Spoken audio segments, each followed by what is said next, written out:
Growing up, I never had much exposure to vampires and werewolves and the like. It wasn't until I was in high school or so that I found my interest in the subject piqued by a book series, the Cirque du Freak series by Darren Shaw. The first book was admittedly a little slow, but it had an interesting premise. A young boy and his best friend, both of whom are interested in the strange and the macabre, visit a strange circus that arrives on the outskirts of their hometown and witness a performance by a vampire and his pet spider. From there, the two teens hatch a pretty bad plan to steal the spider and blackmail the vampire with it, only for one of them to be bitten by the spider, resulting in the other having to agree to become the vampire's apprentice in exchange for the antidote, before faking his death and starting to travel with the circus. That was my first real introduction to vampires. Prior to this, I'd sorta been aware of them. Dracula, The Count from Sesame Street, and the Blade films, to name a few that I was aware of, but I'd never really thought about them in depth before. And yet the Cirque du Freak series was able to open my eyes with something very simple, a very well thought out lore and mythos to its world. Not only were we introduced to vampires, but it was explained on a more biological level how they work and function. We got to see how their society works, how they are governed, and how their traditions clash with the rapidly modernizing world. We're shown a society that at one time ruled mankind from the shadows, but now in the modern computer and internet era is struggling to remain hidden. It was fascinating to me, my first glimpse into a much deeper set of questions that come with the ideas of vampires. Not to mention other concepts like werewolves, ghosts, wizards, and other freaks as the series refers to them. Sadly, vampire video games is a surprisingly lacking genre. Yes, you have fantasy role-playing games that allow you to contract and play as a vampire, though they often approach the condition from a more magical perspective. And yes, there is of course the critically acclaimed and cult classic Vampire the Masquerade series. But beyond those two, I cannot think of any other game that uses vampires as a main selling point, unless of course you're killing them. In June of 2018, that changed with the release of Vampyre from DontNods Entertainment. Set in London that is being ravaged by both World War I and an outbreak of Spanish influenza, we play as a man named Jonathan Reed, a doctor who specializes in the newly discovered science of blood transfusions, who, upon returning from the war, is attacked and bitten by a vampire. I remember hearing about this game for months prior to its release. I remember forums and online message boards dedicated to vampires talking about this game, eager to sink their teeth into and explore this version of the vampire mythos. Some of which it used to great or clever effect. I remember watching the trailers and loving how distinctly different they felt from other games at the time. This wasn't some war hero who was kicking in doors and shooting enemies. This wasn't some adventurer on a great quest or trying to save the kingdom. This game was about a man caught between two states of mind. One, that as a human doctor he swore an oath to aid those in need and do no harm to them. And the other, his newly acquired vampiric side, that inevitably sees humans as lesser and other, whose very nature requires that he feed off them to survive. And that concept fascinated me. It still does, honestly, and anytime I find myself playing a vampire in a tabletop game or video game, I find myself inevitably going down the rabbit hole that this game and the Cirque du Freak series opened up in my brain. So let's explore that rabbit hole together. Let us explore this game and its core promises, that if you wanted, you could feed off of and kill every NPC you meet in the game, making you a nearly unstoppable vampire while dooming the city of London. Or else resist that temptation and be weaker for it, but save the city and its residents. Let us explore these dual impulses and see which one wins out in the end. Please keep in mind I am by no means an expert on any of the subjects covered in this video, and if you have opinions that differ from mine, that is okay. Right off the bat, Vampyre hits us over the head with tone and theme. The first time I saw and heard this monologue, I thought it was pretty cool. It reminded me a lot of Dracula and the way that people used to speak back then. I kinda still wish we spoke like that, honestly. Coming back to it all these years later, though, oh boy, that was some pretty cringy edgelord stuff. But it also is perfectly in keeping with the kind of writing that you would have seen at that time in history, as well as the traditions of Gothic horror. One thing you have to remember is that at some point our way of speaking changed. We became impatient, with a focus on getting to the point of the dialogue as quickly as possible. Whereas in the past, dialogue and conversation was much more meandering and tangential. Which is something that I've heard many people complain about with this game. That in a game about vampires, there's simply way too much dialogue. And while I'll address that complaint later on in the video, it is something I feel the need to at least mention here, because there is a lot of dialogue in this game. For some people, that's a deterrent, a sign that the game is going to be boring and slow and not very fun for them to play. Personally, I enjoy the dialogue in this game. I find it has a flow and intonation that we don't see very often anymore in games or in real life, but I can also see how players who bought a game that sees the main character waking up in a mass grave and then clawing their way out of the corpse pit might have been expecting something different. For that matter, just as many people complain about the opening of this game being too abrupt and shoehorned, as regardless of how you intend to play the character for the rest of the game, he'll uncontrollably bite and drain his sister of all her blood, making her his first victim, with absolutely no input from the player on this choice. Also, really fast, I do want to mention here, with the whole blood vision being turned on for the animation, the bite just looks janky. It looks more like he's trying to give her a hickey than anything else. The dramatic swell of gothic monastic chanting in the background doesn't help much either, and it actually kind of makes the scene come off as if it was trying way too hard to impress upon you the weight of this situation. Also, small tangent here, but if there was an active viral outbreak happening and someone staggers up to you covered in blood and looking like that, even if he is your brother, common sense should be telling you not to touch him and that he might have been infected or at the very least is unwell. Then again, this game takes place at the turn of the century, so we didn't know nearly as much as we know now about diseases and viruses and how to contain them. It's just something I found kind of funny, maybe slightly darkly ironic since the events of COVID happened. And then suddenly we're running, our attack on our sister having been witnessed by a group of roaming vampire hunters. We're given a short tutorial on how to run and then given a weapon and shown how to use basic melee attacks. Combat in this game is a mix of melee, ranged combat, and vampiric abilities. It's not particularly challenging, but it is enjoyable, with different enemies providing different challenges, though for now we're just dealing with simple fodder enemies that are easily killed in 1 or 2 blows. Finding an unlocked door, we quickly hide inside the ramshackled home, finding the previous owners dead on the floor and in their chair. A note nearby paints a pretty eerie image of what happened prior to all of this, and also gives us our first hints that things might not exactly be as they seem in London. And then comes the moment, believing himself to be in a nightmare, our character, Dr. Jonathan Reed, decides to use logic to escape. Mainly the belief that you cannot die in your dreams, at least not for real, as the body reacts to the death by flooding your system with adrenaline, which causes you to wake up. I actually kind of like that the game makes us pull the trigger, so to speak. It's a nice little act of inclusion for the player that you're complicit in taking your own character's life. Or would be if you were still human. We hear the shot and a quick fade to black, followed by the game's signature violin chorus and the title card of the game. And it's here that the game allows us to purchase our first 2 vampiric abilities, a kind of blood heal and a claw attack. And then suddenly we're awake again, in a pool of our own blood, who knows how many hours later. Alive and unharmed by the bullet we fired through our own chest, and indeed the blood on the mattress we've been lying in confirms that the gun did work. We did shoot ourselves, and yet we are still alive. Making our way back downstairs, we hear pounding at the door as our hiding spot is no longer safe. Also, I can't help but notice that the corpse of the woman by the fireplace is gone. Searching for a way out, we find that we can suddenly teleport, which, if I'm honest, I find a little suspect, as I can't think of how contracting a virus would have given us this ability, unless vampirism is also part mystical and supernatural in nature.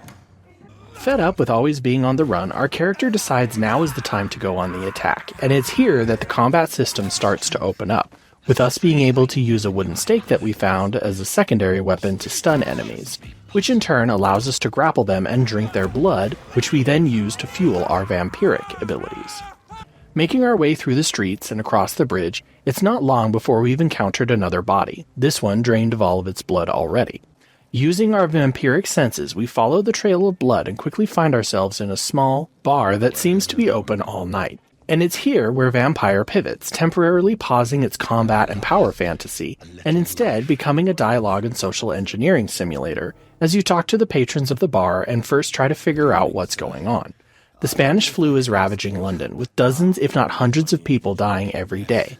On top of that, a local boogeyman, the residents call the sewer dog, appears to be back, and they suspect is responsible for the sudden uptick in local murders. Talking with the bartender reveals that a strange man has been staying at the bar for about a week now, and our character suspects they might either be his sire or at the very least know more about what is going on. And indeed, as we near the man's room, we overhear a conversation between him and an unknown woman discussing vampires and their search for someone.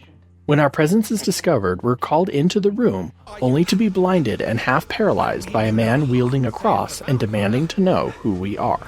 We explain who we are and what's happened to us, and the man confirms that there are indeed other vampires at work here, but that he is not one of them. He gives us some clues about the local murders as well as a warning, which we choose to ignore. Leaving the bar, we explore the nearby streets and find another body, which leads to another blood trail and more vampire hunters. Killing them nets us some more experience, and we're also given another chance to sleep and spend our experience on some upgrades, which we can choose and I will talk about later. We don't have to follow the blood trail much further before we find ourselves in a riverside warehouse, completely filled with dead bodies and corpses, as well as one live one, the culprit turning out to be another vampire. But unlike us, this one is feral and wild and barely more than an animal that needs to be put down. After doing so, we rush to his still-alive victim and find that it's a priest, who's mumbling about trying to save the man whose name was William. I think Gamingsin said it best, so I'll defer to them on this part. William was an honorable man. I could have saved him. You're in a building where corpses are wall decorations. I think the guy might have been beyond salvation. As we tend to the priest, we're jumped from behind by William, who is also jumped from behind by a strange woman who kills him, and then disparages John for being a newborn before teleporting away. In the river, the man from the bar appears with a boat and helps us to transport the injured priest to a nearby hospital, of which the man, who introduces himself as Dr. Swansea, is the head director of. Little side note here, but the lighting and the graphics of this scene where we're all traveling on the boat gives me major Resident Evil vibes. I can't say exactly why, but every time I see it, I feel like it's been ripped straight from one of the Resident Evil games, and I am half expecting zombies to come out of the water and attack us. As we travel, Dr. Swansea and Jonathan make some light conversation before Swansea offers Jonathan a job at the Pembroke Hospital, explaining that such a position would allow him to help those in need since he is now immune to the Spanish flu, while also allowing him time to come to terms and contemplate his next move, all under the guise of him being a night doctor. And with little other options available to us, we reluctantly agree to the arrangement, and thus the basic premise of the game is established. We are Dr. Jonathan Reed, esteemed blood transfusion specialist and noted surgeon, now turned vampire, employed at the Pembroke Hospital to help combat the Spanish flu that is sweeping London. Jolly well good and all that. Combat in Vampyre isn't anything new, but it's pretty solid overall. You have a primary weapon which can be swapped out to suit your playstyle. There are some two-handed and one-handed weapons to wield, as well as a small collection of secondary weapons that can be used to stun or inflict status effects upon your enemies. Nothing groundbreaking, but it also never really feels super limited either. For my playthrough, I tended to use a bone saw as my main melee weapon and a wooden vampire hunting stake for my secondary, with my secondary being great at building up stun in my enemies so I could grapple them and drink their blood to heal myself and fuel my vampiric abilities. Said powers are where Vampyre's combat gains a bit more complexity, as there are several powers for you to choose from and upgrade depending on your playstyle. For my playthrough, I tended to focus on survivability, which means I upgraded my bite attack so I could absorb large amounts of health, as well as deal large amounts of damage per bite. But there are all sorts of powers, such as a claw attack for if you wish to deal a large amount of damage in a single swipe, blood spears that fire projectiles of blood from your veins, a heal ability that is pretty self-explanatory, as well as several super-style attacks such as delving into a vampiric rage or calling upon the blood of your enemies to grab and impale your victims, or else boil his blood within his very veins. The number of powers you have to choose from is decent at 19. Each one of them serves a very distinct purpose and can really change how you play the game. Not only that, but most of them boast surprisingly deep upgrade trees that, towards the end, usually allow you to branch the power in some way, usually making it more useful at the cost of more blood, or else weakening it slightly but adding some additional effect. Armed with your weapons and your powers, Jonathan makes for a pretty formidable enemy to the various factions and people that would wish him harm in London, who have their own weapons and abilities as well. For example, a little deeper into the game, the player will start to run into groups of different types of enemies, such as foot soldiers backed up by a bruiser type, who can also be overlooked by a scout or sniper. On lower difficulties, these combinations of enemy types aren't too challenging, but on higher difficulties can represent a significant threat to the player. Even more so when the game starts throwing in vicars who can use their faith to blind and slow you. or werewolf-looking creatures that can attack you with several rapid-fire attacks. In-game, there's a note that explained that these creatures are not actually werewolves, but another breed of vampire, which, if I'm honest, is a bit BS, but I can appreciate them not wanting players to suddenly be like, I want to play as a werewolf in their vampire game. And of course, killing your enemies does net you a little bit of XP, which can be used to upgrade your powers whenever you choose to rest, though resting will also respawn all the enemies you just killed. When I was writing the script for this video, I joked with a friend that in a way, Vampyre kinda makes me think of gamers' first Bloodborne, or we have Bloodborne at home kinda game. The art style and the use of narrow streets and limited areas of movement during fights is reminiscent of Yharnam and Bloodborne, as are some of the game's inner mechanics. But by no means is this a complaint. In fact, in some ways, I wish the game would lean even more into it. Double the number of enemies on the streets, make them hit harder, make items even more scarce, rub a little of that From Software magic on it, and I think this game could be remembered almost as fondly as Bloodborne. The enemy AI may not be bringing anything super complex to the table, but in my playthrough, I don't think I encountered any issues with it breaking or becoming overly confused either. So while it might not be groundbreaking, I would certainly call it reliable. Unfortunately, while the combat is fine and on higher difficulties can certainly be challenging, there's just not much that's memorable about it outside of a few specific encounters and boss battles. I don't retain any memories of the foes I fought, even the named ones, all of them blending together into a nameless and endless mulch of blood and gore as I tear my way through them to get to my goals. After venturing to our office and getting acquainted with the facilities, we fall asleep and then wake up the following night, ready to take on whatever the game has to throw at us. And right away, the game gives us something to do.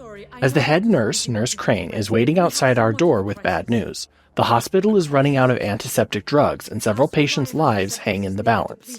Luckily for us, our character Jonathan has dealt with similar issues when he was a medical officer during the war, World War I for those of you keeping score at home.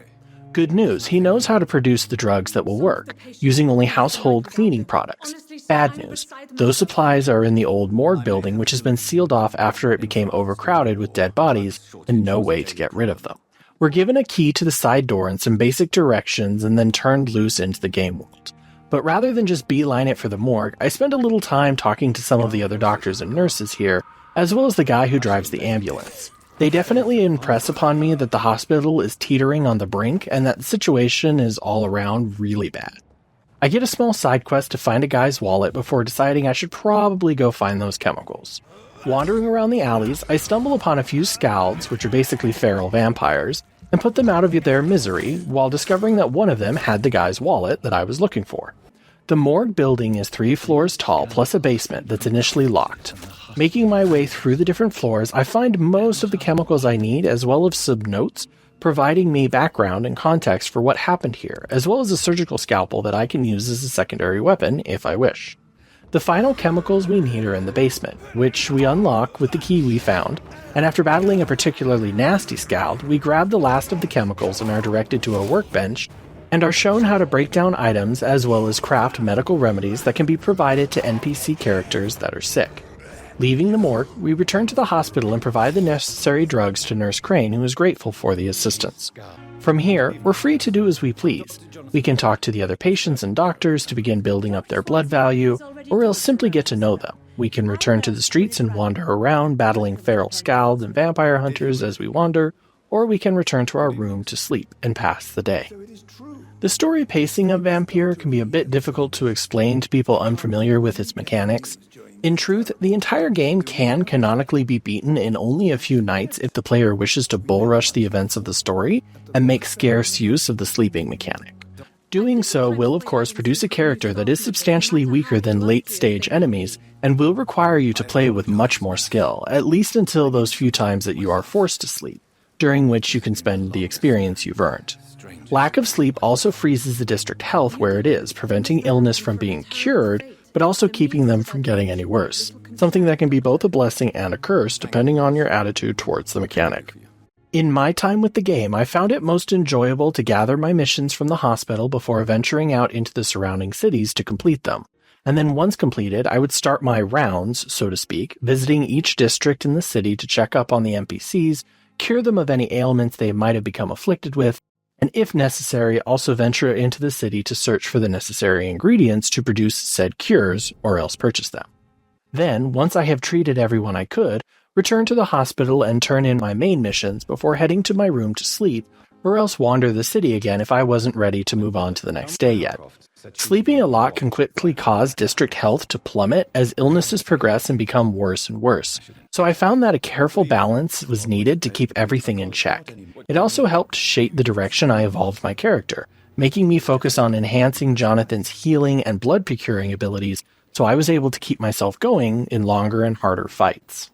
For our second night on the job, we're called to Dr. Swansea's office again and told how dire the hospital's situation is, and how the only reason we're still operational is because of a generous benefactor.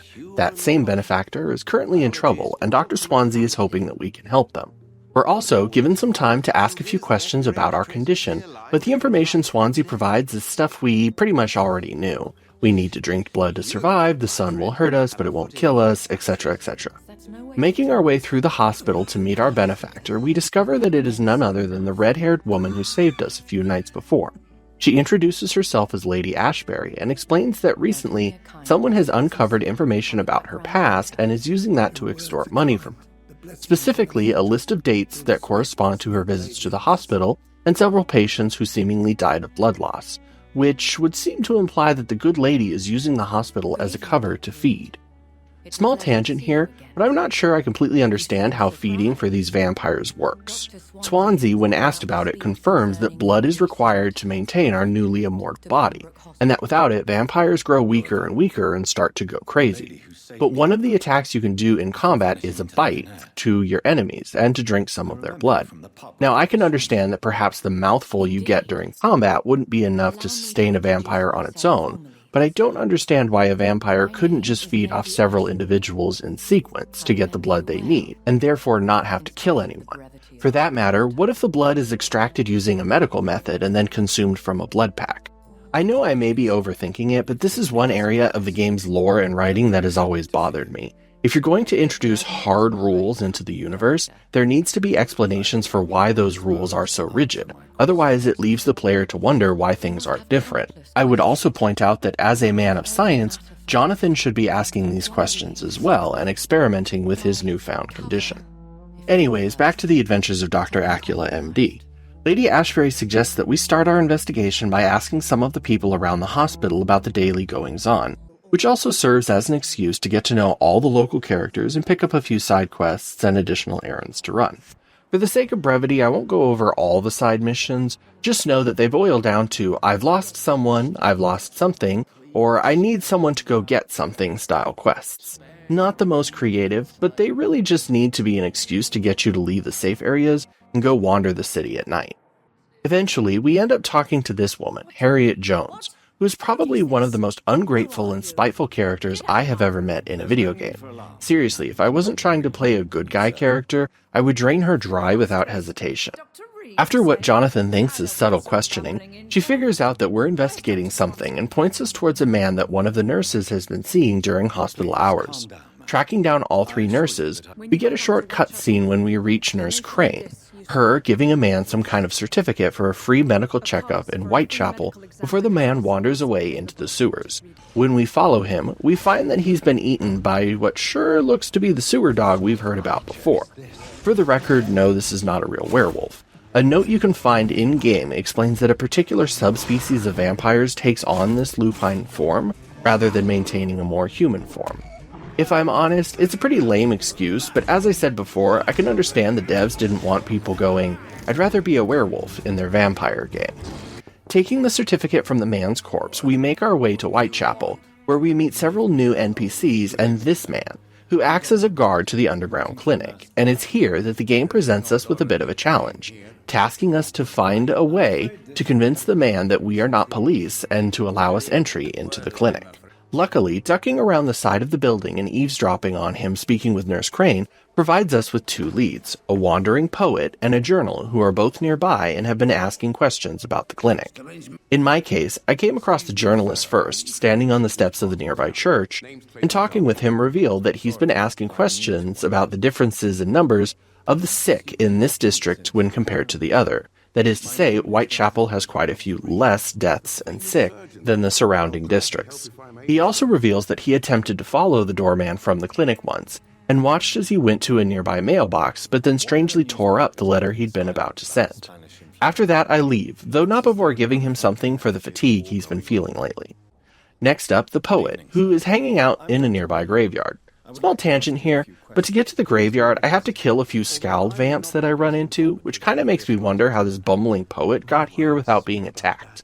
That's actually something the game really does struggle with, as you can be talking with someone and then turn a corner and immediately run into a group of hostile enemies.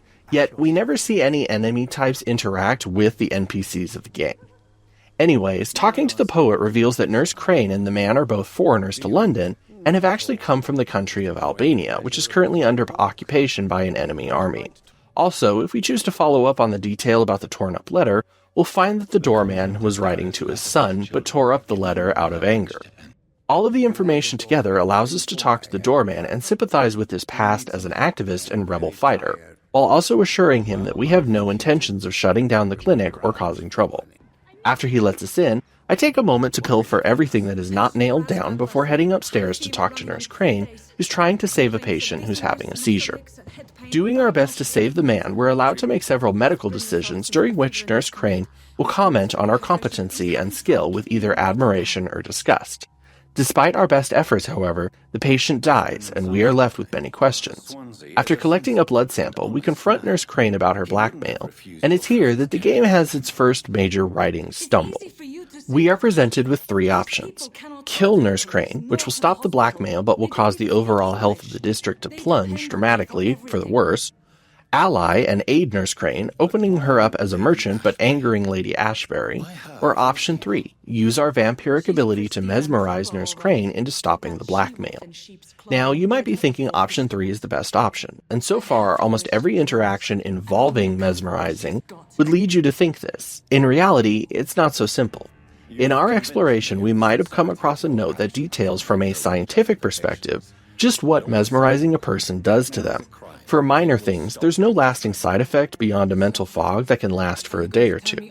However, individuals with powerful minds and strong will are much harder to mesmerize. In those cases, forcibly charming said individual can leave them with confusion, permanent memory loss, or even brain damage, which is exactly what happens to Nurse Crane if you decide to charm her. She'll agree to stop the blackmail, but if you come back a day later, Nurse Crane will have devolved into a unique hostile scowled vampire that deals additional poison damage with her attacks and appears to have killed everyone in the clinic. And this is an outcome the game never really prompts you to consider. I remember the first time it happened to me and I was super confused. There really was no warning that this could be an outcome, and only one document that mentions this kind of thing can happen exists anywhere in the game. In fact, after thinking on it for a bit, I can't help but wonder if this outcome was included to shock the player and force them to pay closer attention to the notes and info that they pick up around the world. For this playthrough, I decided to ally with Nurse Crane. She's not blackmailing Ashbury out of greed, but instead necessity, and it's not like Ashbury is innocent either, as when we return to inform her of our decision, we find her chowing down on an unnamed hospital patient. She tries to play it off, pretending to be embarrassed and then commenting that the man was going to die anyways. I inform her the blackmail will remain, and she becomes annoyed with me, saying that the next payment will have to come from me. Fine, lady, I've amassed a small fortune from wandering around and rifling through the pockets of those I've killed. And it's here that we're finally given some answers to our condition. We learn that the term vampire is inaccurate and more akin to a generalization of our species. We learn that there are at least 3 different breeds of vampires. Scalds are the lowest form, Ekons, which is what we are, is near the top of the hierarchy, and lastly the other breeds, which are not really expanded upon here, but we do learn about later on. We also learn that the voice we've been hearing in our head is probably the voice of our sire, a particularly old and powerful vampire, and that knowing about him scares Lady Ashbury, though she plays it off as a general fear of an unknown elder walking the streets. With our questions answered and my trust, or lack thereof, in Lady Ashbury confirmed, I make my way to my office and decide to sleep for the night and spend the experience I've been gathering in my adventures. The named NPCs of vampires were a major selling point of the game's promotional material. Each of them was touted as having their own backstories, social circles, motivations, hopes, and dreams. as well as acting as a potential source of major experience if the user does decide to chow down on them. On paper, the characters of vampires certainly have all those qualities, but in practice, things are not so neat and tidy. It isn't hard to give a character a backstory, motivations, and dreams. Those are all part of a character's writing process, as well as somewhat determined by their role in the story. Characters being part of social circles is an interesting idea, and one I would love to see more games experiment with, as I feel it could add a deeper level of interaction to the story. For example, one of the NPCs has a son. This son has run off to join the guards of Prydwen, the vampire hunters that are all over town. Later in the game, we can actually encounter his son, and if we talk to him, we can convince him to return to his father. Alternatively, we can just kill the son, which will cause the father to become an enemy and join the guard of Prydwen himself. I like this, and I wish more games would use it. It would be cool to see what kind of social circles a game like Skyrim's characters could have, and how that might influence how you play. Another aspect of NPCs in this game is their blood value, which simply put is how much experience you get from them if you do decide to drain them dry in some dark alley somewhere. This value can go up or down depending on a few things, but is mostly controlled by how much information about them you know. For example, the very first NPC that you are given the option to kill is the gang boss Clay Cox, shortly after you arrive near Pembroke Hospital. Choosing to feed off him without knowing more than his name will net you 500 experience points, which is probably about a third of what you can earn during the tutorials. All for killing just one NPC who is arguably not a great person, and whose death might actually improve the district a little bit. Alternatively, if the player spares him now, they can go on to learn additional information about him, that he considers the knife his wife gave him to be his lucky charm, that he plans to remain a gang leader despite almost dying, and that he ruthlessly killed the brother of the man who tried to kill him during our first interaction just to send a message. All these details paint a more complete picture of Clay Cox as a man, so now if we decide to chow down on him, we can get an upwards of 2,000 experience. That is, of course, assuming we haven't come to care about him. I say that because oddly enough, there were some characters I genuinely did come to enjoy and care about in this game. The bartender and the serving girl at the Turquoise Turtle have a very sweet hidden romance going on. The young Dr. Strickland, who is conducting experiments for future medical treatments, several of the patients at the hospital, all of whom come there for treatment due to one malady or another. These are characters I genuinely wanted to help and keep safe. But that's not to say all NPCs were spared my hunger. Clay Cox, the thug and mob leader, Cagden Bates, the slumlord who overcharges his tenants and takes advantage of them or turns them out on the street when they can no longer pay, and several others, all of them met with a dark walk towards the nearest alleyway and a quick bite to the neck. Overall, the NPCs of Vampyre are an interesting social experiment, a test of the player's patience and willingness to balance their curiosity about a character versus their desire for power. And the inclusion of social circles does give the characters a bit more depth than your average NPC in a game. However, at the end of the day, each character boils down to a rather binary choice of using them as food or leaving them alone. Waking up for our sleep, I'm directed to speak with Dr. Swansea again, who has an awkward but important bit of information for us. Our sister is being buried today. There's a notice in the paper put there by our mother, apparently. Still, feeling the guilt over what has happened, Jonathan decides to go to the funeral. And it's here that I, the player, get completely confused and decide to go the long way to the cemetery, and not the way the game intended. As a result, I spent 20 minutes trying to figure out how to bypass a gate that can't be bypassed. Stupid gamer. Anywho, backtracking and going the right way has us running into our first vicar enemy, who can use his little crucifix on a stick thing to blind us as well as cause a large area of effect damage, but only for a short period of time. They're definitely more of a support style enemy, but they can be dangerous if they're accompanied by many other enemies, so it's best to focus on them first. Luckily for me, all the killing has given me a decent amount of experience, so I've got some new vampiric tricks up my sleeve, which I'll go into more detail about in a few minutes. Continuing our way to the graveyard, we find ourselves on a terrace overlooking the funeral.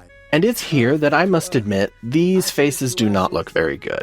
I get that this is an in-game cutscene rendered using the real-time game engine and not a cinematic style one, but still, I can't help but be a bit bugged by it. After the funeral, Jonathan goes to Mary's newly dug grave and again starts to wallow in what he did and how he's sorry, and how he wants to find the one who did this to us. Now don't get me wrong, he's allowed to feel that sense of personal guilt. After all, he did kill his own sister, But I will also point out that at this point in the game, I've killed easily over 100 guards of Prydwen and Scalds, and he hasn't so much as batted an eye for them. So yeah, there might be a double standard here. Anywho, Lady Ashbury turns up and urges us to accept what has happened and to move on.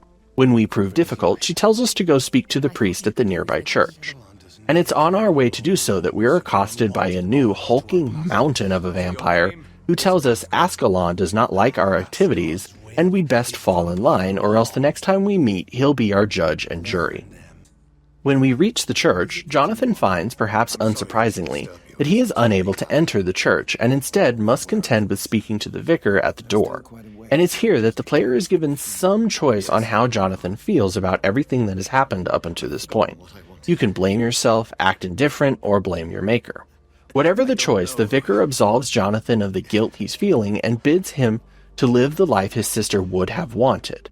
A request that is made more complicated by the fact that as we return to the hospital, the ghostly bloody visage of our maker appears before us and drops some extremely vague but kind of dope lines about an ancient rage brewed in a new cauldron, iron serpents of knowing, and us being the land's champion. With the vision gone and Jonathan more confused than ever, now is the perfect time to sleep and upgrade some more of our powers. One aspect that and I think most people are interested in when it comes to vampires is their various powers and abilities.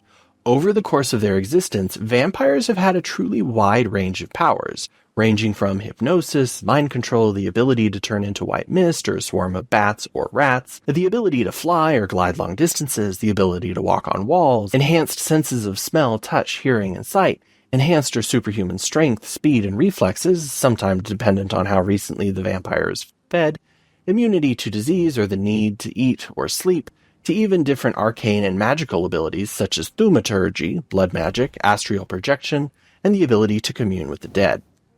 Vampyre's approach to vampires' abilities and powers is perhaps a little more scaled back than some might expect, but the relatively small selection of abilities and powers is bolstered by the fact that pretty much all of them have a large skill tree that can be branched in one of two directions after only a few investments. For my own playthrough, the core ability I invested in was my ability to bite my attackers and heal myself during combat, as I don't mind playing weaker characters who are simply extremely hard to kill. That being said, I did pick up several useful tricks as well, including the ability to use my vampiric strength in a kind of claw attack that tears through the flesh and armor with ease to deal massive damage to my enemies. The ability to project spears of my blood for a light but effective ranged attack that provided very useful for picking off weaker foes, a heal ability which the game does require you to get and can be useful in a pinch, a launch ability which was wonderful for closing the distance between myself and my enemies when needed, and lastly, the ability to boil the very blood in my enemies' veins. And all of these powers paid for with the blood and experience of my enemies, and a few not-so-upstanding citizen donors. Now let's get one thing out of the way. Yes, if you want, it is entirely possible to buy and max out all of the powers in the game through sheer grinding and force of will. That being said, doing so would be a major pain, as battling enemies only grants a little bit of experience at a time, and each time you rest to repopulate the city, the health in the various districts has a chance to worsen or improve. Mesmerizing, on the other hand, is not upgraded by experience gained in combat and is instead tied to plot points in the main story, which is a bit of a bummer, but also acts as a way to keep you from being able to chow down on enemies that might be story essential up until a certain point. All in all, Vampyre doesn't really do anything new with the vampires and their powers.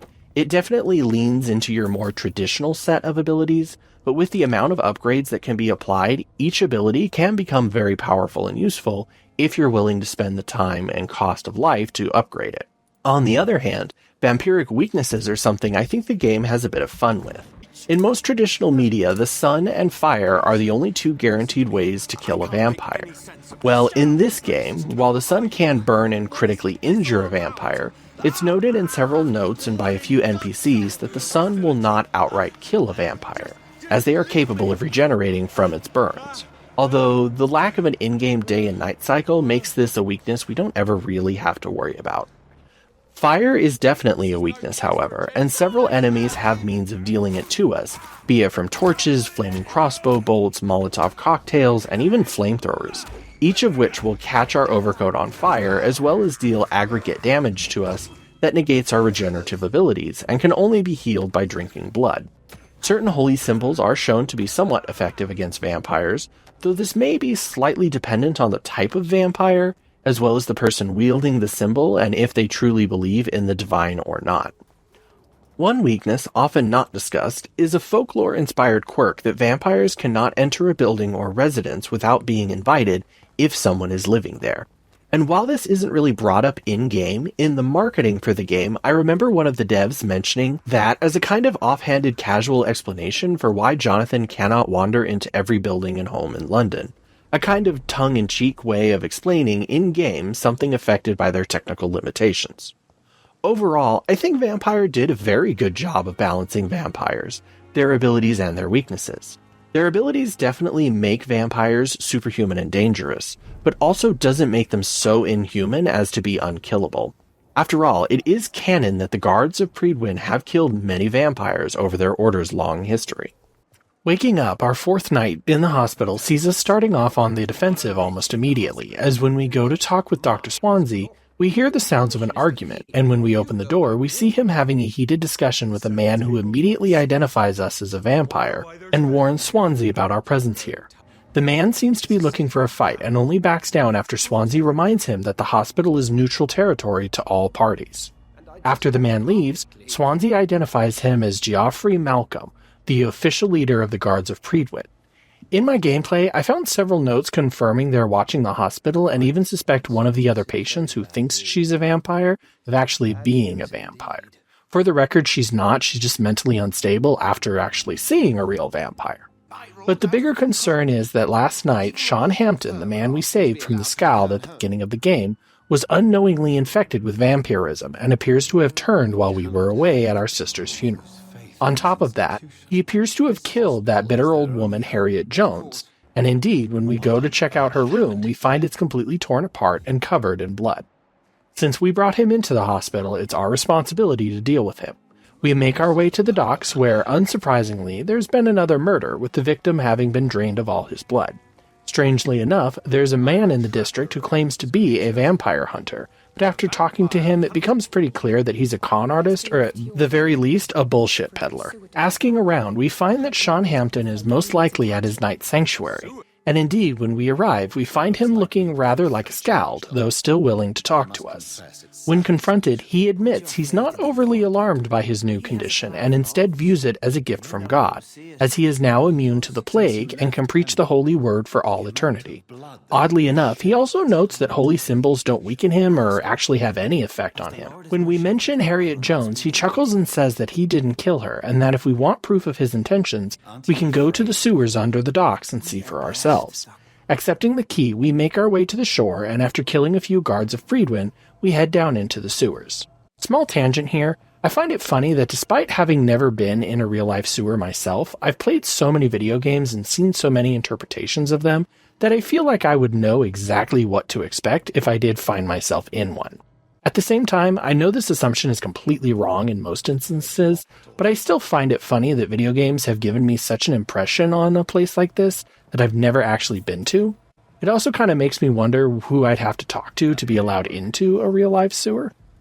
Anyway, making our way into the sewer, we find about what you'd expect: winding passages, a few enemies, and a water valve puzzle. Delving deeper into the sewers does see us running into that big vampire again as he battles a group of wild Scald. When we confront him, he decides to kill us even without his master say so, which I can't help but feel is a major stumble for the writing. We just met this character a couple hours ago. He's literally only been given one scene and then some minor follow-up dialogue about how he's supposed to be some dangerous attack dog for the elite vampires who run Vampire Society in London. And yet, literally the second time we see him, we fight him and kill him. And he's not even that hard of a fight. Now yes, I will confess that I am playing on easy mode, so that's definitely a factor. But he doesn't use a lot of powers or abilities. He mostly just uses grabs and swipes to try and damage me while I slash, claw, and bite at him until he just keels over and dies. He's given about the same importance in death as any other regular unnamed enemy we've faced so far, despite being supposedly a pretty important character. Anyways, one thoroughly disappointing boss battle later, we make our way even deeper into the sewers and find ourselves in a kind of scowled refugee camp run by a vampire named Old Bridget. Now, up until this point, scowleds have been depicted as nothing more than animals overtaken by their thirst for flesh or blood. But here, they're civilized. They'll even speak to you in coherent sentences, which I can only assume is the result of Old Bridget. Something about drinking her blood either calms them or allows some part of their former selves to resurface. It's hard to say, and again, the game is not quick to offer any kind of explanation. If we explore this area enough, we can find a document that talks about vampires feeding off of other vampires, and how if a lesser vampire drinks a higher vampire's blood, it can cause the lesser vampire to ascend to the level of the higher vampire. This will be important for later. Searching through the camp, we quickly find what we are looking for. Harriet Jones, alive and well. Sort of. According to her, she's in constant pain, but she likes it. And according to Old Bridget, she's not a skald or a vampire, but something completely unknown and different. Talking with Harriet does reveal the depths of her anger and spite, however, as she blames basically everyone and everything around her for causing her some kind of pain, and wishes for them all to suffer. She talks of whispers in the shadows and how they call to her, asked her if she wanted revenge, and when she said yes, the shadows killed her former landlord, a man that had harassed and abused her when she had first gotten sick. She also tells us about the shadows whispering questions about us, that the shadows hate us, and that they were angry when she didn't have any new information about us. Satisfied that Sean Hampton did not kill Harriet Jones, we leave the sewers and emerge through a locked door back in Sean Hampton's sanctuary, and it's here that we make a rather gruesome discovery. A room full of defiled and cut-up corpses, and Sean Hampton eating their flesh. When we confront him, he starts talking religion. Whosoever eateth my flesh, blah, blah, blah. Honestly, his particular brand of vampire and religion is a blend that we've seen about 100 times and is honestly just more annoying than anything else. Confronting him, we hammer home that the urges will never stop and will eventually, no matter how hard he tries, he will kill someone when he succumbs to them. Luckily, we actually have a solution for this, and it brings us to the climax of the chapter. Like with Nurse Crane, we can choose to kill Sean Hampton or leave him as he is, or if we've done enough exploring and found all the required notes, we can force him to drink our blood, thus evolving him from a simple skald that eats flesh to an Ekon that drinks blood. He gets to stay the immortal preacher, and we get the slight peace of mind that the urges are still there, but will be easier to control, hopefully. And with that we leave, only to hear a scream, a shout, and to find a dead body in front of the sanctuary. One thing I must address, as it will be a major turnoff for many players, is the sheer amount of writing and dialogue this game has. Simply put, this game has a lot of spoken dialogue, and even more written dialogue in the form of notes and journals and other pieces of information that the player will come across as they play. Conversations can carry on for several minutes, with the longest one being about 20 minutes long by my count. Now, most of this dialogue can be skipped if the player isn't interested in talking to NPCs or learning more about them. In fact, skipping or fast-forwarding through most dialogue with NPCs can save several hours from the person's playthrough if they so choose. That being said, I do feel that what is written is well written, and helps to flesh out the characters and the world they are living in. In the modern world, we as a society, especially Western societies, do not like to dawdle and listen to long-winded explanations and ponderings. We like our information quick and bite-sized, hence the proliferation of apps like TikTok and Twitter. And no, I will not call it X, sue me, Musk. If you wish to play Vampyre, how much tolerance you have for wandering dialogue will be something you will have to decide for yourself. Personally, I myself do not speak to every NPC that I come across or exhaust all of their dialogue. Instead, I talk to them once, run through any hints of secrets they may have, and then ping their health. After that, unless I specifically uncover something new about them or have a medical cure for them, I rarely speak to the same NPCs again. With regards to the writing and dialogue itself, I think it's a decent enough script. Each character is wonderfully voice acted and has plenty of things to say, though I will admit that the camera does not do a great job of keeping conversations interesting, and that the NPCs' facial animations are honestly pretty bad. In a way, they remind me a lot of Mass Effect Andromeda with how little facial animation there is. If talking is not your speed, then thankfully the game does have a skip button that you can use to breeze through it, though doing so will cause you to miss a great deal of Vampyre's charm. As for the contents of the writing itself, I'll admit that Vampyre does have its flaws. Certain decisions lead to badly foreshadowed outcomes that leave the player wondering what happened and why. Some characters were clearly given more attention than others, and certain plot points fly in the face of the very lore the game seeks to establish. Now that's not to say that this is all a bad thing. Lore to me is at its most intriguing and interesting when examining the exceptions to the established rules. But the frequency in which that writing conflicts with itself or leaves the player feeling confused and uncertain is an issue.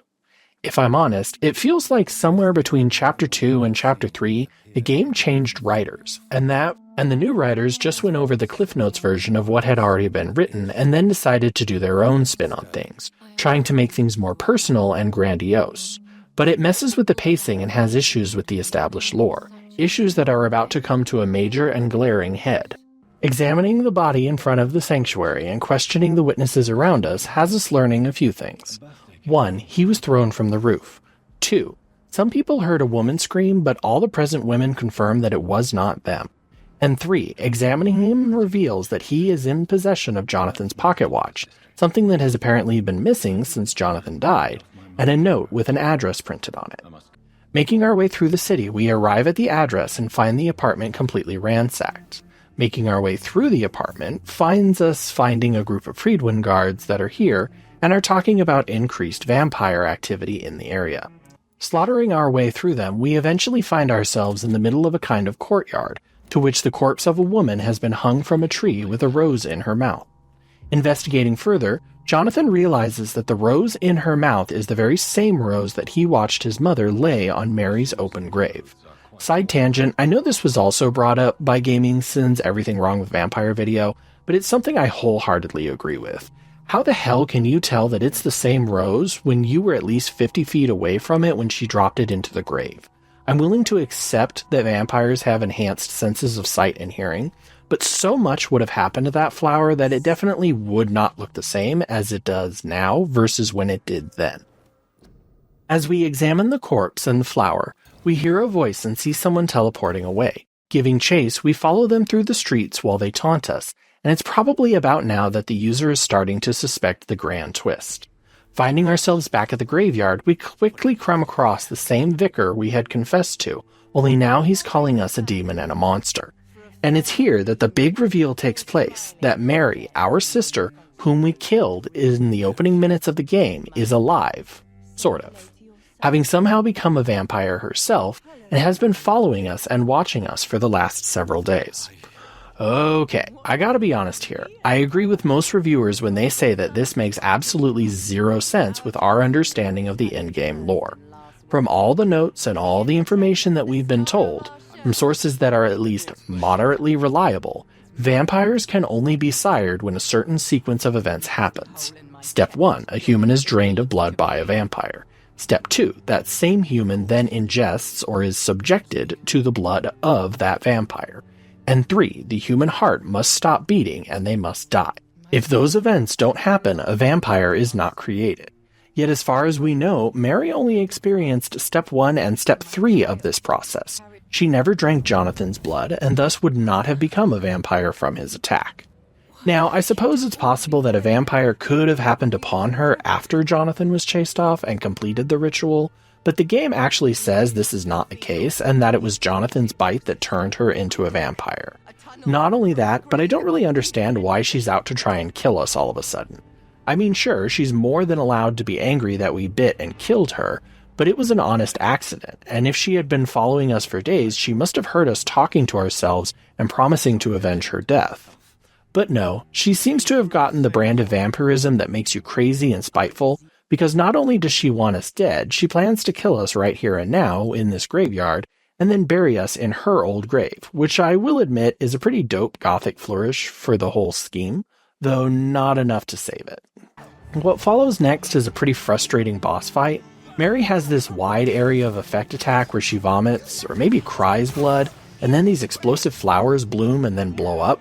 They also leave behind clouds of toxic blood, meaning you have to constantly watch where you're dodging and maneuvering to. At about half health, she'll grab the vicar and kill him and drain him of his blood, healing herself, while taunting us about their dying thoughts, and there's no way to prevent that from happening. Honestly, this fight was pretty tricky for me. Up until now, my strategy in battles has been to basically overwhelm my targets with strength and speed, as well as biting them when I need to regenerate my health. But such methods don't work so well on Mary, so much so in fact that I died several times fighting her. Eventually though, I do succeed, and again, she goes a bit crazy, begging us to kill her one moment so she can put an end to this tormenting nightmare, and then the next minute giggling at how she'll kill everyone we care about if we don't. Realizing that there is no other way, Jonathan obliges her request and kills her with the wooden cross that she's been trying to kill us with, in a scene that feels oddly sexual for the way he moves in, and she grunts in pain as he stabs her before picking her up and carrying her back to her grave. Fun fact, if you return to the graveyard after this, Mary's grave is still damaged and dug up. And it's here that we get another cutscene, a dramatic and gothic resuscitation of everything that's happened so far in the game, hoping to clarify any confusion or lingering questions the player may have up until this point. That the Spanish flu sweeping the city is linked to the plague of ravenous vampires that are spreading through the city, and how Jonathan suspects this is the work of someone or something much more powerful than himself. Honestly, some of the visuals are pretty cool looking, and I really do like the gothic art style some of these cutscenes have. It's just that they come off so dramatic and overacted that it detracts from the cool looking visuals. An integral part of any gothic or horror-inspired piece of media is the sound design and soundtrack. In fact, I would go so far as to say that sound design and soundtrack is one of the most important aspects of any gothic or horror-based story. And in this department, Vampyre has some real ups and some real downs. The game's opening main theme is wonderful, dripping with atmosphere and gothic intent, as a low and soft cello plays us a slow but ominous song. Walking through the streets of London is accompanied by an appropriately somber and sullen musical selection, and sounds of soft strings and horns mixing with the rain sound effects. Combat music speeds up a little bit, the tempo becoming faster as you slash, shoot, bite, and claw your way through the various enemies of the game. The instruments change pitch, their notes becoming lower and more ominous as the fight drags on. The sound effects for grabbing an enemy and biting them is wonderfully done, but lacks any kind of variation. You'll hear Jonathan's little grunt, the scream of the enemy, and the screech of strings as you bite down every single time. And while the first few times it feels visceral and deadly, after a while it can get a little annoying. I will also note that the same screeching string sound effect plays when I use my stake secondary attack to stun an enemy, and if done in rapid succession sort of makes it sound like the Psycho Slasher theme, which I did find a little bit amusing. Guns in Vampyre are functionally useful, allowing you to deal range damage without depleting your reserve of blood, but the sound design for them is pretty uninspired and generic. Handheld coach guns don't quite have the report that they should, and handguns sound pretty weak and unimpactful. Overall, the soundscape of Vampyre is about inspiring a scene of anxiety and oppressive gloom as you play. The game wants you to feel how tired and sick the city is, how quiet the streets are, and how dire the situation has become. And in many ways, I'd say it accomplishes this wonderfully. When we next awaken, we discover a letter waiting for us, an invitation to Lady Ashbury's estate in the wealthy part of town. Heading there, the player will immediately notice an increase in the number of Guard of Prydwen members wandering the streets. I actually managed to take a wrong turn here, and I encountered my first run-in with fellow Ekons, who were immediately hostile to me, so I was forced to kill them. Arriving in the West End, we find that there seems to be an all-out war between the higher vampires and the Guards of Prydwen. We witness a vampire killing several guards and kidnapping a woman before that same vampire attempts to ambush another patrol of guards deeper in, only to be gassed to death. Fighting our way up the street, we eventually reach the safety of Lady Ashbury's estate. The following sequence will last 25 real-world minutes, and sees Lady Ashbury providing us with an invitation to the Ascalon Society, which is a secret society of wealthy businessmen that houses an even secreter society of the oldest and most powerful vampires in Britain, with the oldest vampire possibly dating back to the time of knights and dragons. She warns us that these vampires are basically the law in London, and that it would be wise to, at the very least, not have them as an enemy. Sadly, she reveals that she herself is not a member, as the club is old-fashioned in the way that only males may join. She also sheds some light on the increased Guards of Prydwen activity, we've noticed telling us that they've called for a second great hunt, the first one apparently having been responsible for almost wiping out vampire kind in all of England. The situation is dire, teetering on the very brink of collapse that could teeter either way, and it seems we will be the deciding factor. Before we leave, Lady Ashbury also mentions she is still looking into who our sire might be, but that she has made no progress as of yet, and then begs Jonathan to be careful before allowing him to feel her heartbeat, to understand how frightened she is of everything that's going on. And while this scene is romantic in a gothic vampire kind of way, I can't help but notice something. Lady Ashbury has a heartbeat, and if we use our vampiric senses later, we'll notice that the vampires of the Ascalon Club also have heartbeats, as do feral skulls we battle in the streets. Yet, as we can also plainly see when we use our vampiric abilities, Jonathan does not. He appears as a cold, dark void to his own senses. Why is this? Now, I suppose it could be something along the same reason as to why we humans don't constantly hear the sound of our own heartbeat. Our brain simply tunes it out to help us process more information. But I can't help but find this odd. In order to become a vampire, your heart has to stop. You have to die. So then how are all these vampires' hearts still beating? Did they restart after a time? Why hasn't Jonathan's? Now, it's completely possible I'm misunderstanding something in-game, as the game itself is tricky and vexing with its own lore, which even Lady Ashbury acknowledges that even the most powerful vampires don't completely understand how their powers and conditions work. But it's something that I find very interesting, that out of all the vampires, I'm the only one without a detectable heartbeat. Leaving Lady Ashbury's home, we make our way to the Ascalon Club before being confronted by an apparition of our sire once more. He warns us cryptically to be careful, that the Red Queen has returned, and now more than ever the land needs a champion to protect it. Enraged by the urgency of the warning but the pointlessness of the riddles, Jonathan demands to be left alone, leaving us to continue our way to the Ascalon Club. Once inside, we make our way past several dead guards of Friedwin, and are finally introduced to the exclusive members of the club. The leader of the club, Lord Redgrave, has invited us here not simply to chat and drink, but because he wishes to extend an invitation to the club itself. And it's here that you might be thinking the game will give us an option to reject this invitation, like most RPGs would. But no, we have to join, for at least a little while. After undergoing an initiation ritual, we're free to talk to the few of the club members before us, before being given our first assignment by Lord Redgrave. The plague is spreading further and further every day, and there have been reports that it is now appearing in the wealthy part of town. We are to investigate it and find out how this is happening. Redgrave himself, if asked, has a theory that it is the Scalds doing, and that the solution is to wipe them all out. Of course, we disagree, having met intelligent Scalds and having talked with them, but for now, our footing in the club is low enough that we have no choice but to run around and follow what leads we can find by talking to the locals in the area.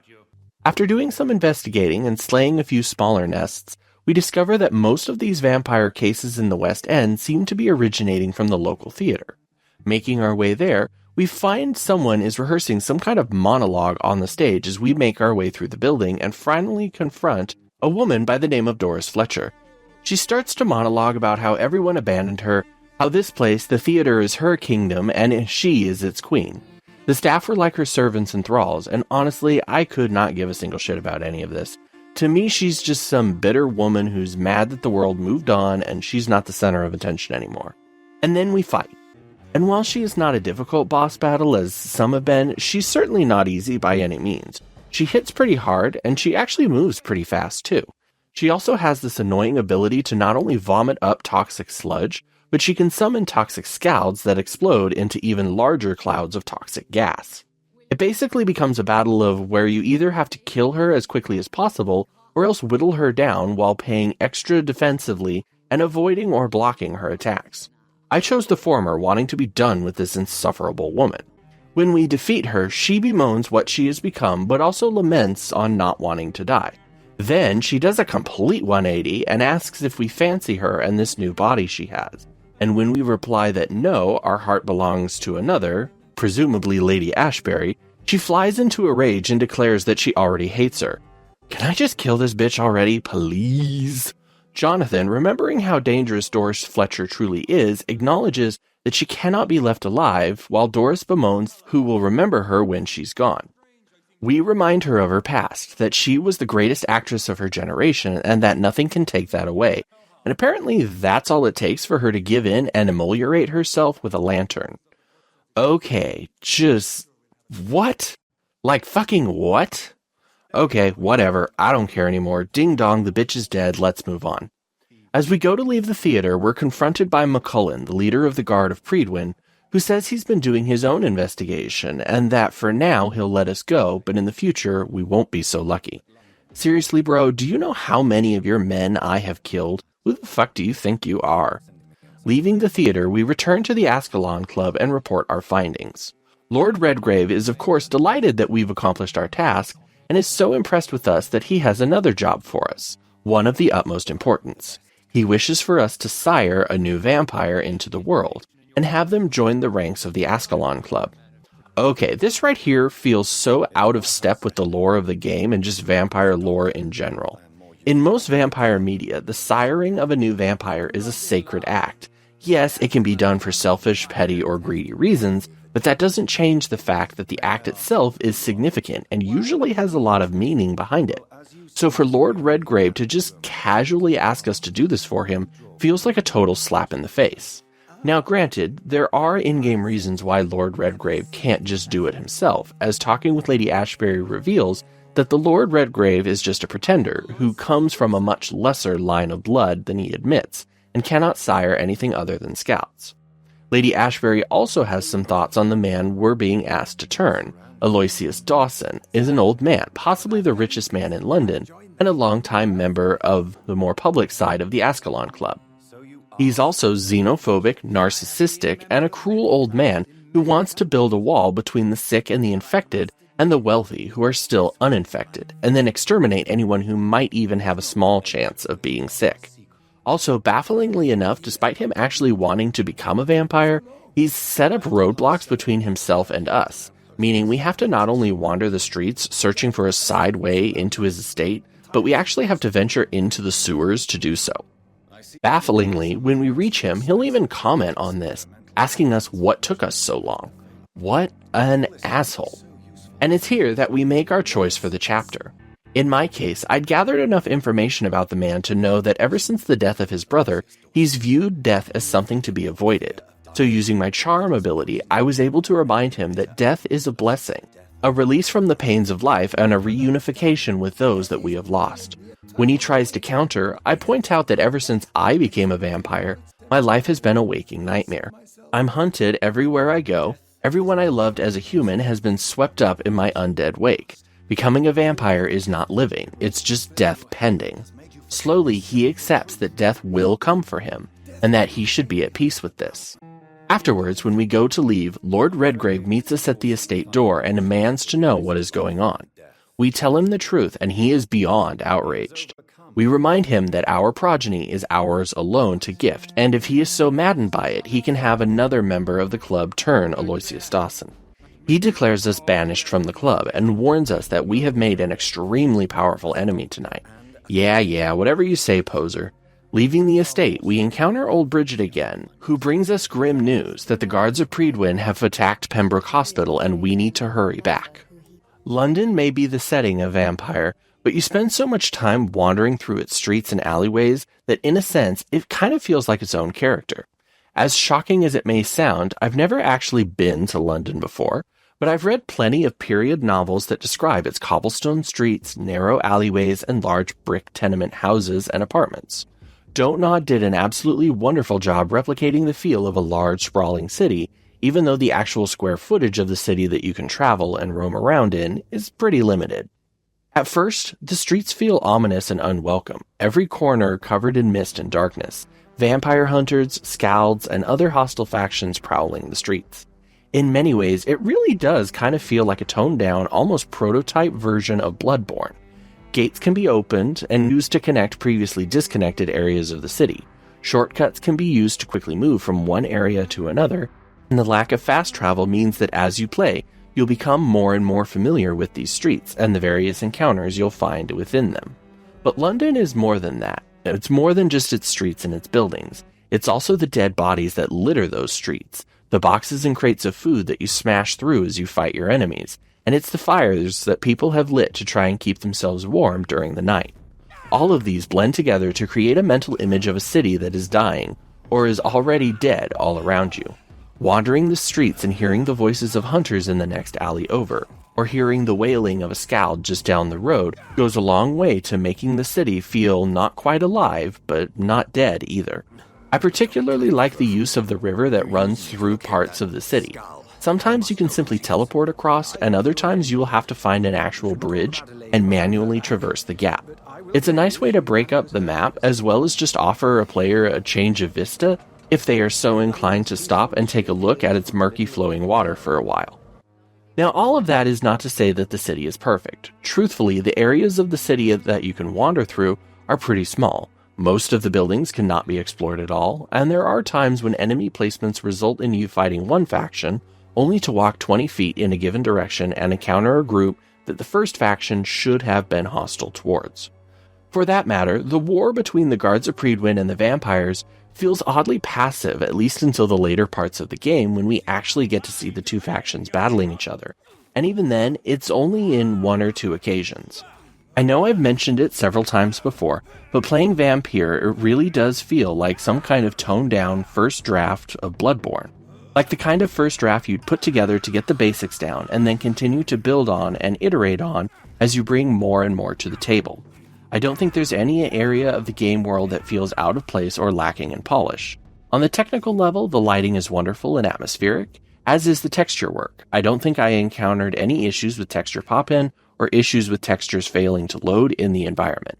I did have one instance where after I was done talking to someone, they T-posed on me for a minute, but other than that, the game worked flawlessly, which in this day and age of half-finished games and half-baked textures, I really appreciated. Now, I'll be honest here, I don't think attack is the word that should have been used to describe what happened to the Pembroke Hospital. I was expecting to find the place in ruin, beds overturned, doctors and patients injured, supplies raided, and just all-around chaos, the kinds of things that happen when one group attacks another.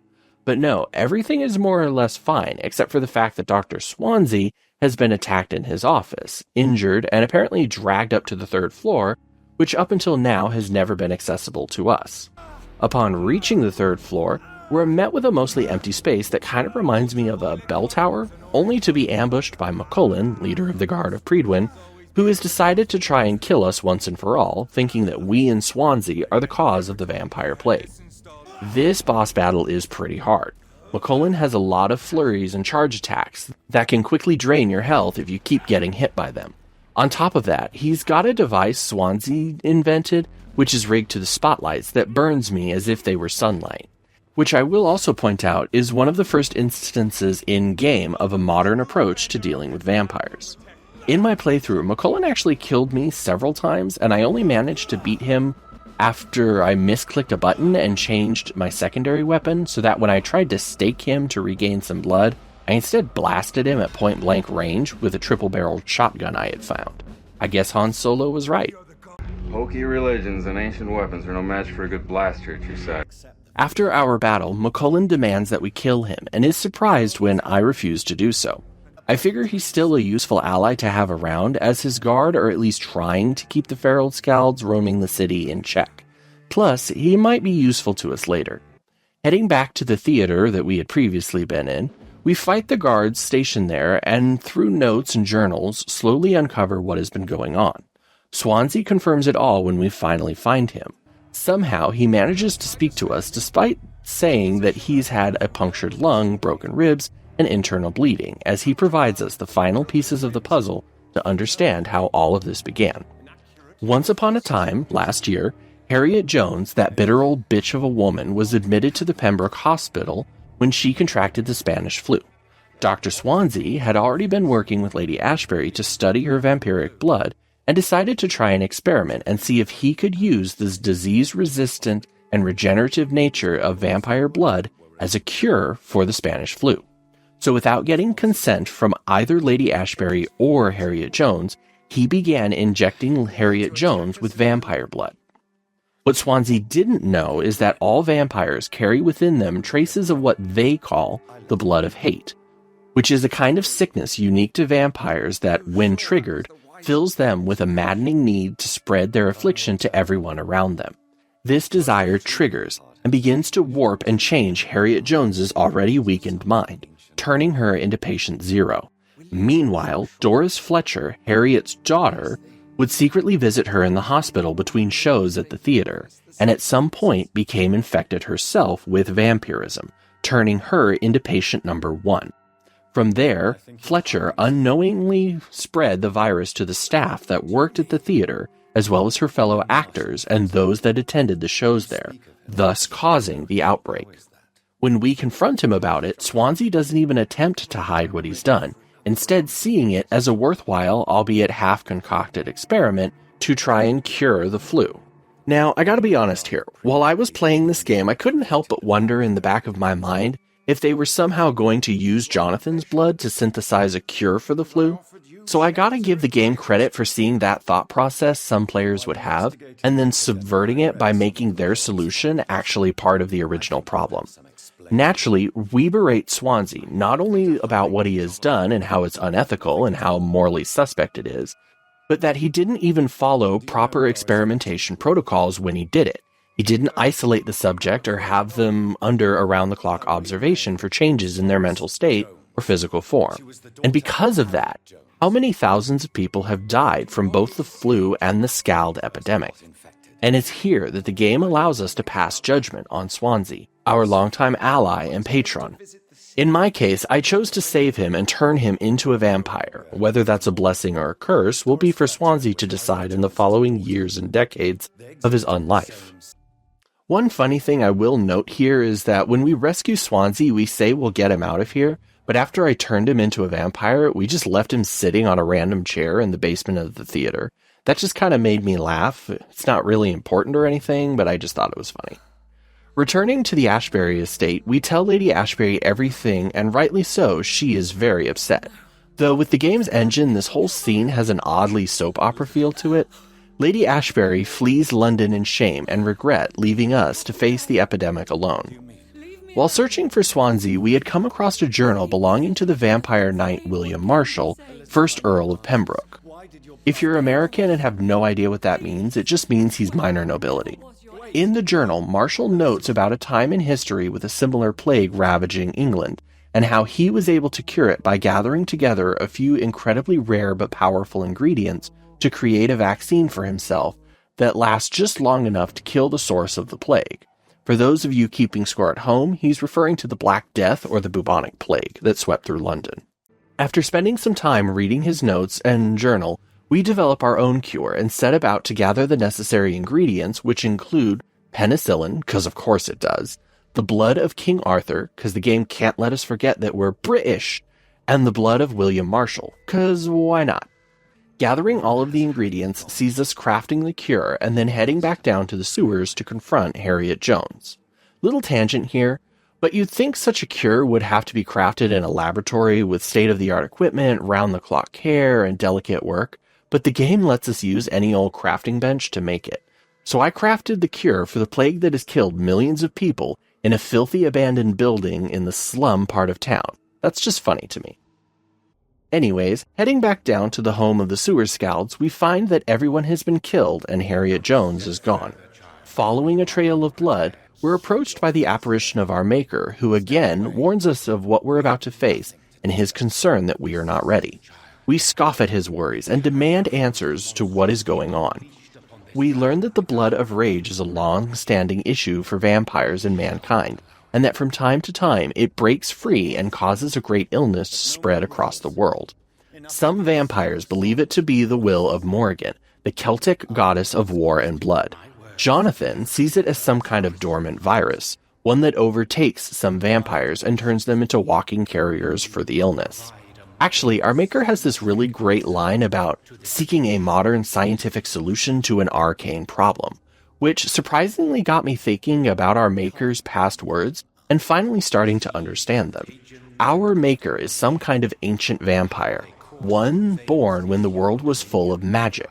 But as the modern era has come, that magic has been swept away and exposed by men of science and medicine. Men like Jonathan.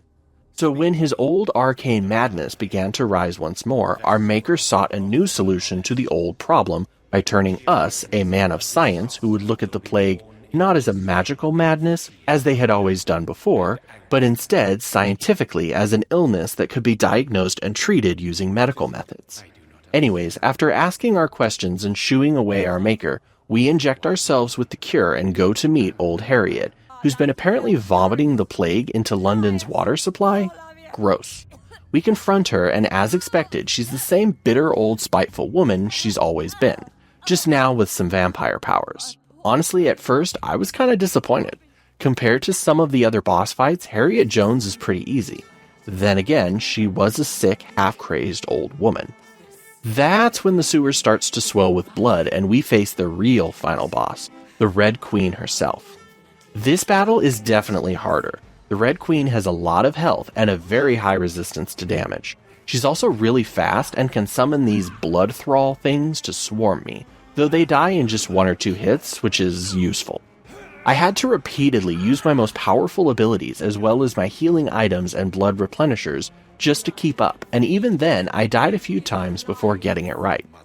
Defeating the Queen leads to honestly a very cool scene, our maker confronting the Red Queen, calling her mother and bidding her to sleep once more while smiling at her children from her dreams.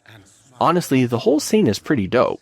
2 eldritch constructs, both made of swirling, writhing, twisting blood, floating in the air above a red pool of blood, surrounded by brick and stone, and observed by a single vampire. Honestly, if I'd been fast enough, I might have snapped a screenshot of this. And then it's all over.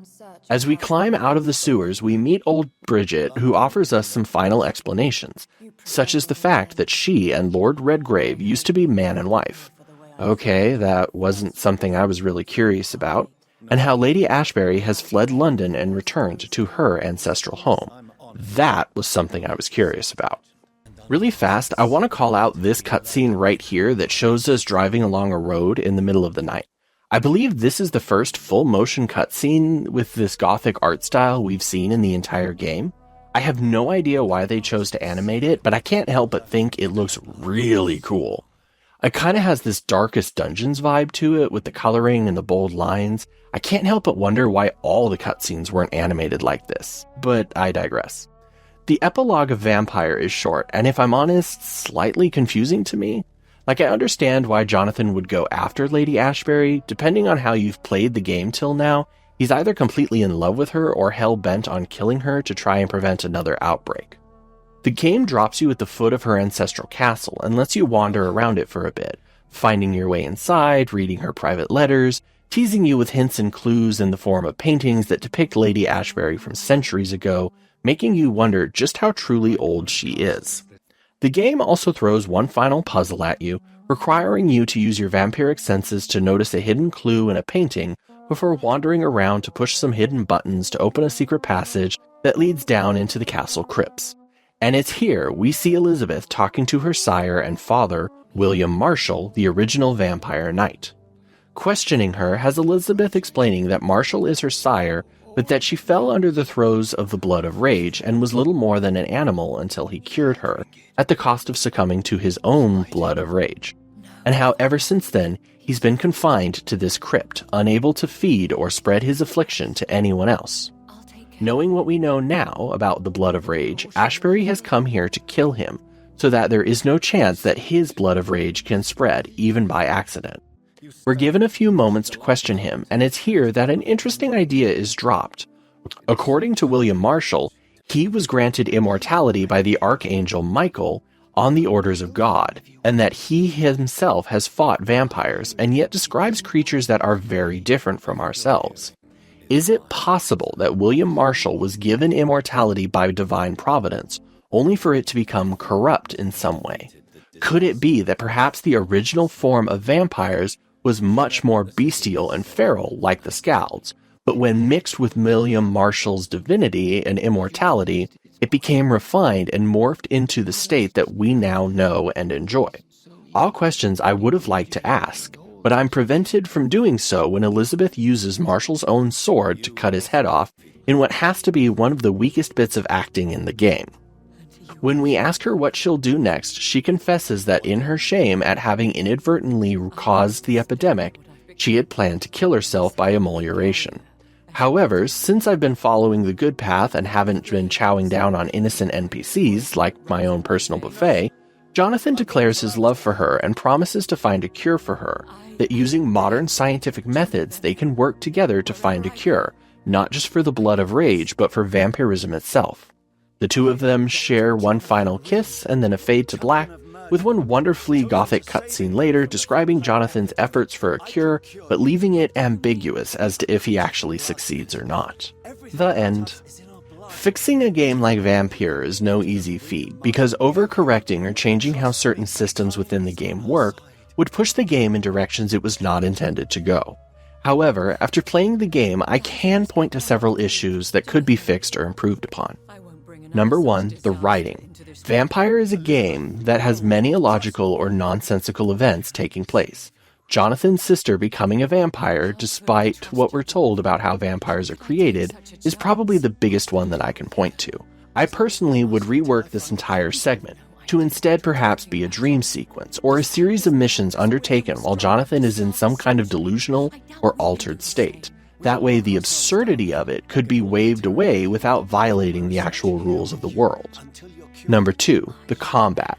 While I personally think Vampyre's combat is decent enough, I do acknowledge that it could be a little bit better.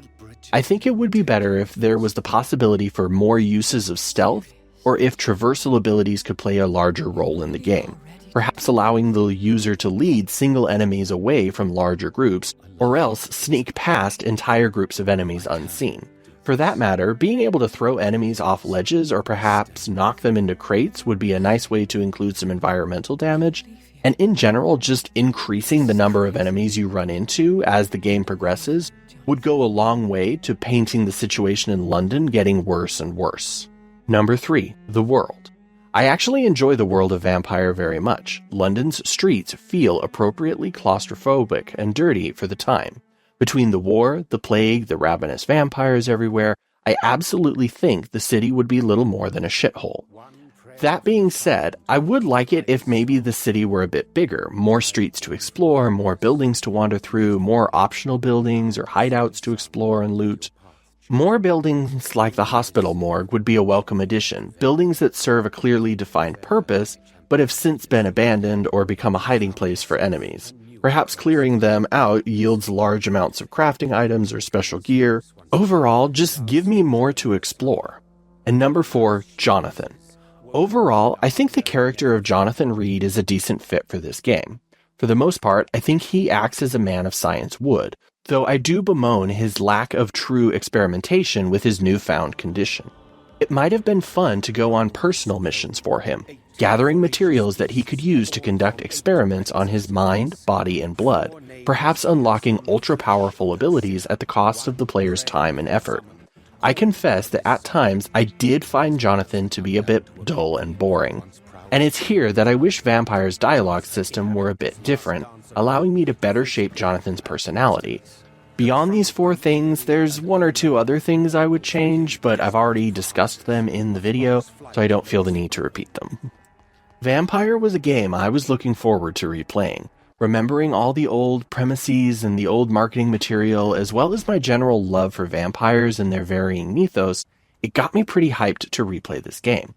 And overall, I had a good time with it. But I must confess that now that I'm older and no longer a teenager, I find Vampyre's faults much harder to overlook. The stumbles in writing and plot seem much more damning now than they were before. And the questions the plot and characters raise, but then do nothing to answer, can be truly infuriating. It's almost like the game wanted to pivot into an eldritch or cosmological horror angle after a certain point, but couldn't because it had already firmly rooted itself in the gothic traditions of horror. The combat of Vampyre is definitely fun and enjoyable, albeit a little simple, and yet works well to illustrate that your newfound powers make you stronger, faster, and better than most mortals, but also illustrating that you need them and their blood to access your newfound power, and keep them at their most potent. Never was the game harder than when I had used all of my blood and desperately needed to drink more, only to be unable to do so. The NPC system in this game is truly unique and is probably one of the few games that genuinely makes me interested to learn more about the various characters that roam its world. At the same time, however, the need to babysit the NPC's health is frustrating and annoying, even if the ingredients to craft the cures are plentiful. It boils down to the player's desire to be truly altruistic, feelings that Jonathan as a character must grapple with as well. Overall, Vampyre is a decent exploration of not only the condition of vampirism, but what it means to try and hang on to your humanity in a world where even the humans are struggling to do so. If you do decide the NPCs are worth keeping healthy and alive, then it means making the game more tedious and boring for you, the player, requiring you to scavenge the ingredients used to craft the cures that you'll need to deliver to each NPC personally. A true nightmare for anyone wishing to experience a power fantasy, but exactly the kind of mundane and thankless work a doctor must go through to keep his patients healthy. Alternatively, you can carve a bloody swath through the NPCs of the game, treating them as little more than cattle and prize packs, and the game will respond in kind, making others see you for what you are and be unwilling to aid or even talk with you, just as a person might be if they learned that the person down the road was a serial killer. The game itself was not a failure, selling around 1 million copies over the course of the next several months after it released, as well as being nominated for GameBeat's Unreal Underdogs and a Game Radar Plus's Best E3 award, and was later nominated for a dozen different awards at various video game exposés and gaming conventions. The game was even picked up for a possible television show in 2018, though I cannot find any further information about this, other than it being mentioned on the game's Wikipedia article, which is maybe a little suspect at best if I'm being honest. Sadly, no DLC stories were ever released for the game, although DontNods has since made another game, Banishers: Ghosts of New Eden, in 2022, which they did confirm to be set in the same universe as Vampyre, though the games do not overlap in any meaningful way. And this is where our tale of Vampyre ends, with the game becoming nothing more than a memory as we turn our attention to what comes next. I want to thank those of you who stuck with me through this video. I know it was a long one, but I really do appreciate it. I tried some new things with this video, mainly having the sound of gameplay be in the background while I was talking. If you enjoyed that, please let me know in the comments down below so I will continue to do so. I plan to take a little bit of a break now, play some games truly for fun, as well as enjoy the new Dragon Age Veilguard, which comes out in late October, but once I'm ready to start back up again, I'll post another one of my coming up trailers and let you all know what to expect. Thanks for watching. Bye.